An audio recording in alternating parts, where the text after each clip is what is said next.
आज तक उसके बाद दोबारा ऐसा भूकंप बिहार में तो नहीं आया। इतनी भयंकर ये भूकंप आया था कि जमीनें फट गई थी। डॉक्टर राजेंद्र प्रसाद जेल में थे। कलकत्ता के मेयर उस समय हुआ करते थे संतोष कुमार बोस।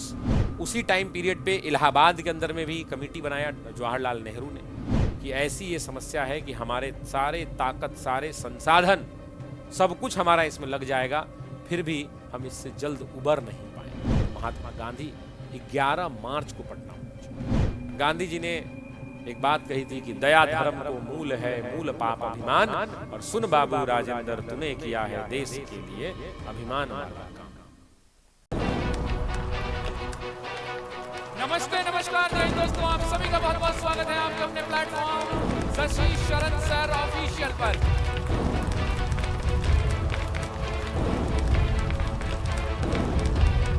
साथियों, एक नए चैनल पर मुलाकात हो रही है, एक नए ऊर्जा के साथ।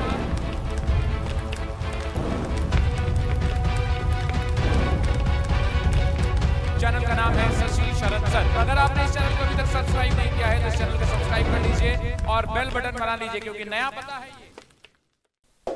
अब सुनिए, जब बात निकली है तो अब आइए, हमारे एडमिन भी एक्टिव हो गए हैं तो इस सवाल को एक्सप्लेन करिए दिया जाए। ये बहुत बड़ा टॉपिक है, लेकिन मैं आपको शॉर्ट में पढ़ाता हूँ ये टॉपिक, और इससे टीआरई 1 में भी, 2 में भी, 3 में भी, 4 में भी, सब में सवाल आएंगे। आए हैं 3 तक, 4 में भी आएगा।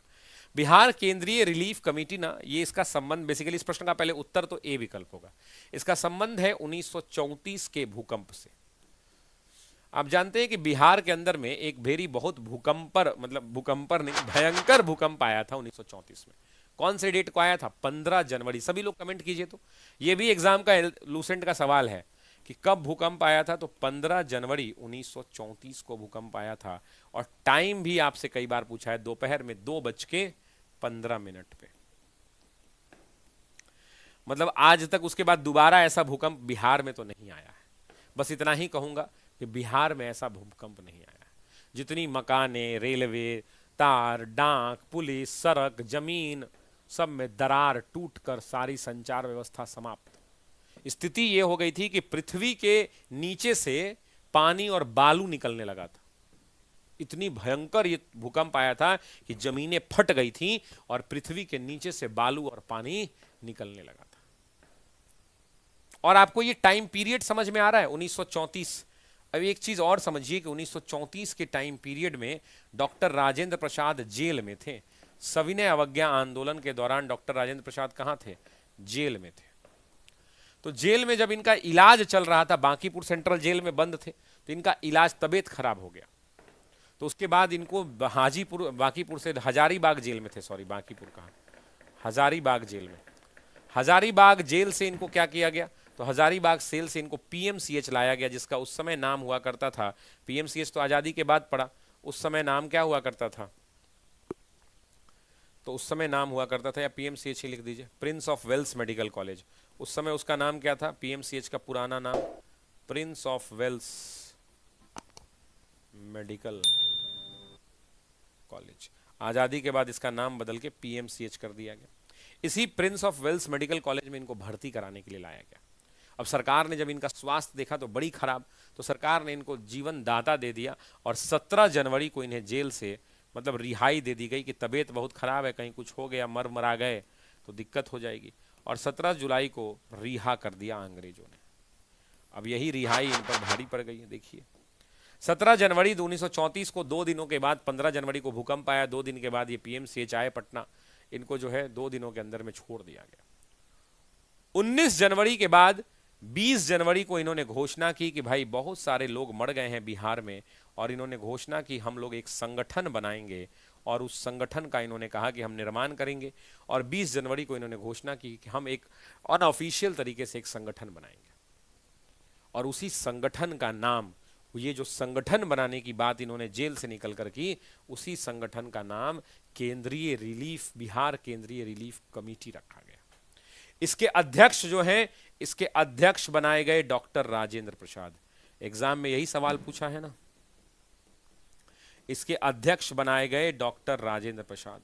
लेकिन अध्यक्ष से ज्यादा एग्जाम के लिए महत्वपूर्ण है कि इसके सचिव बने बाबू बलदेव सहाय। इसके सचिव कौन बने? बाबू बलदेव सहाय बलदेव सहाय। और बलदेव सहाय से है एग्जाम में, सभी लोग कमेंट कीजिए बलदेव सहाय, ये नाम इंपॉर्टेंट है, याद होना चाहिए।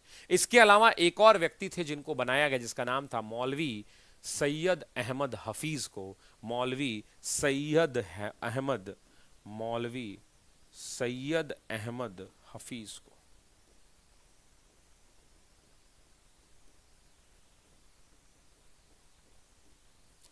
और ये क्या बने, तो ये भी सचिव बने। इसके अलावा और भी बहुत सारे लोग थे जो इनके सदस्य बने, जैसे आरसी पंडित हुआ करते थे, कोषाध्यक्ष बनाए गए।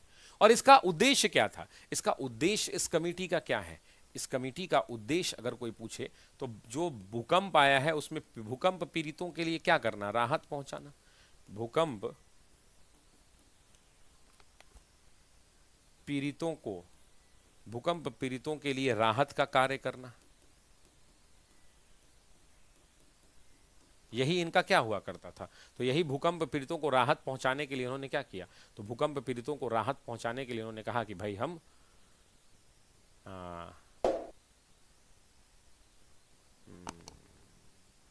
आपकी मदद करेंगे, और उसके लिए ये कमेटी बनाई जिसका नाम दिया गया ये। इसके बाद अलग अलग लोगों ने इनका बहुत मदद किया, कोई खाना दे गया, कोई कपड़ा दे गया, रजाई दे गया। वायसराय ने भी देखा कि भैया ये काम नहीं चल रहा है, तो वायसराय ने भी एक खाता खोल दिया।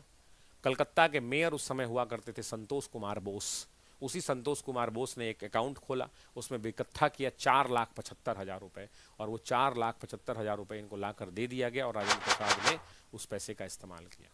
उसी टाइम पीरियड पे इलाहाबाद के अंदर में भी कमेटी बनाया जवाहरलाल नेहरू ने, उन्होंने भी पटना आए, वो बिहार की 10 दिनों की यात्रा की उन्होंने, और उसके बाद मुंगेर गए, मुंगेर में देखा स्थिति सब कुछ, तो उन्होंने एक बात कही डॉक्टर राजेंद्र प्रसाद ने कि ऐसी ये समस्या है कि हमारे सारे ताकत, सारे संसाधन, सब कुछ हमारा इसमें लग जाएगा, फिर भी हम इससे जल्द उबर नहीं पाएंगे। डॉक्टर राजेंद्र प्रसाद ने सूचना दी महात्मा गांधी को। महात्मा गांधी को ये सूचना मिली थी 21 जनवरी के आसपास, 21 जनवरी को। 21 जनवरी को इन्होंने महात्मा गांधी को सूचना दी कि गांधी जी आप भी आइए, बिहार की स्थिति बड़ी खराब है। तो महात्मा गांधी 11 मार्च को पटना पहुंचे, और तब महात्मा गांधी ने यहाँ पे काम किया, फिर बहुत सारे लोगों ने काम किया, फिर बहुत लंबी कहानी है। गांधी जी ने एक बात कही थी कि दया धर्म को मूल है, मूल पाप अभिमान, और सुन बाबू राजेंद्र तूने किया है देश के लिए अभिमान वाला काम। अच्छा, एक बात आपको पता है, एक बात आप जानते हैं, गांधी जी अपने साथ हमेशा लाठी एक रखते थे। अच्छा, कितने लोगों को पता है ये बात कि गांधी जी हमेशा अपने साथ एक लाठी रखते थे, लाठी रखते थे हमेशा। सब लोग फोटो में देखे होंगे ना कि महात्मा गांधी ने एक लाठी रखा है। इसी टाइम पीरियड पे 3 अप्रैल 1934 को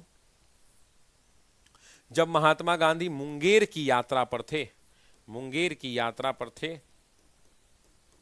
तो यहीं पर एक लड़के ने, यहीं पर एक नवयुवक ने महात्मा गांधी को एक लाठी दे दिया, और वही वो लाठी थी जिसको महात्मा गांधी अपने जीवन भर अपने साथ रखे थे। यहीं पर 3 अप्रैल को ये लाठी दी गई थी। कितने लोग ये जानते हैं?